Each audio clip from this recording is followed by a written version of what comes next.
బాడీని ఒక్కొక్క క్యారెక్టర్ కోసం విపరీతంగా బాడీ Exactly. పెంచేస్తుంటారు. మళ్ళీ ఇంకొక క్యారెక్టర్ కోసం విపరీతంగా మేకోవర్ చేసేస్తుంటారు. ఈ మార్పులు అనేటువంటి ఈ పెయిన్ మీద ఎలాంటి ప్రభావాన్ని చూపిస్తాయంటారు? చాలా ప్రభావం చూపుతాయి, కానీ తప్పదు వాళ్ళకి. హ్మ్. ఒకటి ఫిల్మ్ స్టార్స్కి, ఇంకోటి స్పోర్ట్స్ పర్సన్కి. ఇప్పుడు ఒక స్పోర్ట్స్ పర్సన్ ఉన్నాడు, విరాట్ కోహ్లీ తీసుకోండి. విరాట్ కోహ్లీ ఒక 16-17లో కెరీర్ స్టార్ట్ చేసి ఉంటాడు. చిన్నప్పుడు ఆడుతున్నా కానీ ఇంటర్నేషనల్ ఎరాకి వచ్చి ఆయన 35 కల్లా క్లోజ్ అయిపోతుంది. అంటే ఈ 35లో ఈ ఎన్ని సంవత్సరాలు అవుతుందో మ్యాక్సిమం వాడేస్తారు వాళ్ళ జాయింట్స్.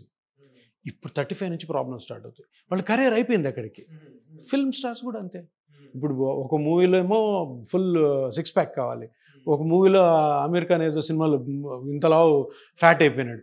అవన్నీ తప్పవద్దు. కాకపోతే వీళ్ళకి ఏంటంటే తప్పకుండా వీళ్ళకి 40 తర్వాత ప్రాబ్లమ్స్ అన్నీ స్టార్ట్ అవుతాయి. 40 తర్వాత చాలా స్టార్ట్ అవుతాయి. ఎందుకంటే వాడాల్సిన ఏ జాయింట్స్ మొత్తం వాళ్ళు 35-40లో వాడేసి ఉంటారు.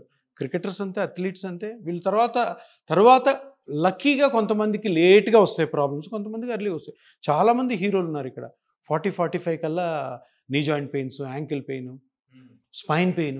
నీకు అలాంటి వాళ్ళు ఫిల్మ్ చాలా మంది వచ్చారు. స్పోర్ట్స్ పర్సన్ చాలా మంది వచ్చారు. Sports person, film stars. ఇప్పుడు యాక్టివ్గా ఉన్న 2-3 టాప్ హీరోస్ కూడాను షోల్డర్ సరిగ్గా ఎత్తలేకపోయిన పరిస్థితులు ఉన్నారు. ఏమంటే సార్ జిమ్ సార్ మాకు వాడు 75 కేజీలు ఎత్తిస్తాడంట. హెల్త్ వైజ్ చూస్తే డేంజరస్, వాళ్ళ ప్రొఫెషన్ వైజ్ చూస్తే తప్పదు.